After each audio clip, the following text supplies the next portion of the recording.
is good, everyone? OJ over here from PlayerEssence, and welcome to the PE Nintendo Switch and gaming news video. Today, we have some awesome information for you in addition to a discussion at the end about Metroid. So let's go ahead and get right into this here. Mario Kart 8 Deluxe version 1.2 update is now available. The latest update includes a number of online changes, which is really good because we will be having our $10 prize eShop tournament for Mario Kart 8 Deluxe this Friday, as long as my internet gets fixed. Let's get into the list of changes here. Race rules and course names are now displayed on the loading screens for the online and wireless play, as well as Mario Kart TV. Players who are behind in online matches will receive items geared toward catching up more frequently. In online matches, no more than 2 piranha plants will be granted as items at the same time. Controls are no longer unresponsive when the timer runs out. When choosing a Mii racing suit for online matches, when a player uses an item right after the super horn in online matches, that item will now remain available for other players.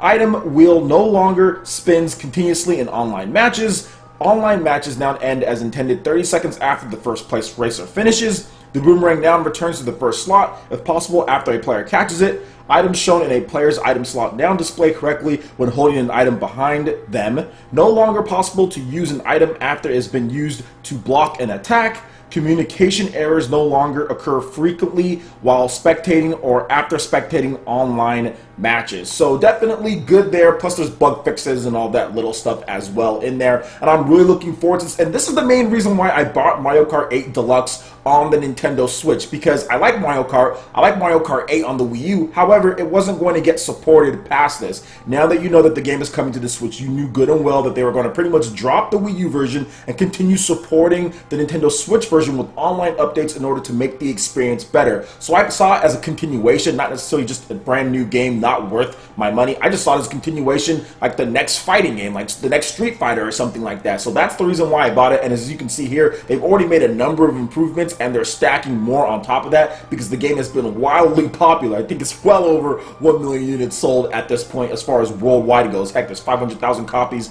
in Japan alone. So a lot of people have picked up the game, a lot of people are enjoying it, and Nintendo's going to support the most current version of the game. So that's the reason why I picked it up, and I said it was good value because Nintendo's going to continue supporting it so we can enjoy the online multiplayer for the game. Now, we do have a $10 prize eShop tournament for Mario Kart 8 Deluxe this Friday. Check out the link in the description below, Patreon, to get in on that. So anyone who wins, it's going to be pretty much 2 hours. We're going to have the length, 24 races, pretty much standard stuff there. So more details will come on Friday, and I'll have a post on Thursday on the Patreon page detailing what you guys should expect. Cheezer won the last one, and he got his $10 eShop card, I think, that night. Now let's move on to the next article here, and that is Super Bomberman R version 1.4 update is now available. So once again, we have another game that's been selling very well, continuously getting updates, this time from Konami. So we've got new characters, versus stages, and more added. Konami has released version 1.4 update for Super Bomberman R, adding new characters, versus stages, and more to the action maze game. Action bombing game, more like it. The full list of changes include 3 new characters are now available in the shop: Vic Viper Bomber, Simon Belmont Bomber, which I'm going to be using, Pyramid Head Bomber. 4 new versus stages are now available in the shop: Conveyor Belt Classic, Panic Factory, Plane Floor, and Desert Fort. I like the Conveyor Belt Classic, actually. That's one of my favorites from the old school Bombermans. 2 new series of accessories are now available in the shop: Item and Snowflake series. Other than Battle Royale, the Team Battle is now available as a battle rule. In this mode, the team with the last survivor wins the match. That's a really cool mode they added. There are now more ways to win gems and more gems available. Previous gems could only be earned in the league battle, but now all versus modes provide gems. Adjusted the movement speed of the power zone. Other small bugs have been fixed. So once again, a very good update to Super Bomberman R, and we're continuing to get support, and Konami has been very responsive when it comes to what they're going to do with Super Bomberman R. The game has been doing very well. I think it was a breakout hit for Konami when it comes to their reduced impact on the console market. They're really into smartphone games and other stuff that they've been doing, but they've been really good with supporting Super Bomberman R with multiple updates, even having that big one, I think it was like 1.3, where it just toned down the resolution of the game, but got got it to 60 frames per second, improved the responsiveness, and felt like a true Bomberman game. Now they can really work on layering on that extra content, which they've already been adding to the game, and hopefully the good sales of this do lead to a Simon Belmont reimagining. And what I mean by that is a brand new Castlevania. I would love to see a new Castlevania on the Nintendo Switch, and let's just hope that all of this good news from Super Bomberman R and Nintendo fans actually going out there and picking up this game, even when it was $50 and not as good as it is right now, and us believing in it that they were going to make a better game over the course of time. Let's hope that really transfers to another Castlevania game being made on the Nintendo Switch. What do you guys think about this new update for Super Bomberman R? Let me know in the comment section below. Alright, and we're going to move on to this discussion here, and I want to talk about Metroid because there's been a lot of talk, and recently there's been people posting articles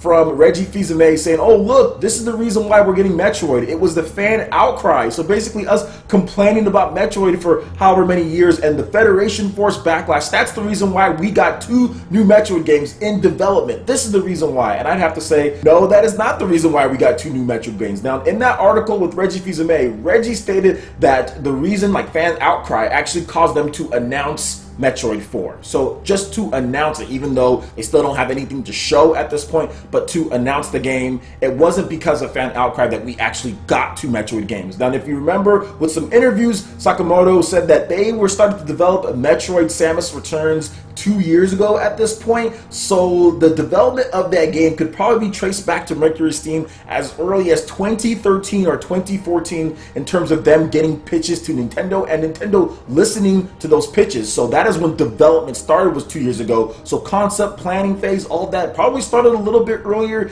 than that, so we can be traced back quite a bit ago. Not only that, but the only reason why we didn't get a Metroid game on the Wii U is because the system flopped. Tanabe-san said that 2 years ago at E3. Here's what he had to say on the matter when it comes to Nintendo not showing Metroid on the Wii U. And he said, quote, if we started for Wii U now, it would likely take 3 years or so. So it would likely be on Nintendo's NX console. So there you have it. So he basically essentially said that we're going to be getting a Metroid game on the next system anyway. He said that 2 years ago at E3. If the Wii U was successful, then they would have made it. It had nothing to do with fans outcrying and saying this, because we have quite a number of people, YouTubers, saying that, oh, this is the reason why. The backlash from Federation Force, which came out in 2016, and people just complaining, got us 2 new Metroid games, which was not the case at all. Nintendo was always looking at ways to bring back Metroid, but Metroid, especially for what they want to do with Prime, that's definitely a console experience, and you can't put that on the flop of the Wii U, so they waited for a more successful console. Nintendo Switch started out hot, so obviously development started at that point as far as the planning phases, and it should, in my opinion, be released in 2018. That would be 3 years that they're going to be on that as far as development goes from the planning phase to this point. So we'll see what Nintendo has for it, and if it does come, if not, early 2019, but I do feel it's going to be a 2018 game. So can we please drop the narrative that Nintendo was only listening to fans, so that's the reason why these 2 games were created, because of the backlash from Federation Force and what happened. But it's funny because even if you look at Federation Force, at the very end of that game, they teased Metroid Prime 4. There was heavily teased. I actually even made a video about it, and if you also look at Liam Robertson from Unseen64, he has videos that he's talked about tracing back to 2015 with them pitching Metroid on the Wii U and the 3DS, and I guess one of them got picked up with the 3DS and the Wii U didn't, because the Wii U was a flop. So that's just my take on the matter. Like I said before, this is stuff that you can see. Nintendo always wanted a way to bring back Metroid, but I think the problem with it was, one, the bad sales of the Wii U, but also they wanted to make sure that they do it right and they put a solid plan in place. I think the Wii U put a wrench in their plans, because Metroid Other M, if you remember, that game was not received well by a lot of fans. I think it was an okay game, but I think there was just way too many issues here and there that fans had with certain stuff. A very divisive game, and Nintendo did not want to have that happen again coming off of that game. So they took their time into thinking, how are we going to make the next Metroid game? And they've done this before. This is not the first time Nintendo has completely skipped a console for Metroid. They did this with the N64. The N64 never got a true Metroid game because they couldn't think of any ideas, and I think also technical limitations as well. Now, the Wii U, not necessarily the same case, but at the same time, you have the bad sales of it, and that's what kind of led to, whereas Nintendo, they skipped the N64, got back to GameCube, and they had fantastic sales with Metroid Prime. So we'll see what happens with this one, but I am foreseeing this game doing very, very well on the Nintendo Switch, just because once again Nintendo Switch is a more popular console. Also, being able to play something like a Metroid Prime on the go, oh my gosh, I'm so glad that they skipped the Wii U at this point, because having it on the Switch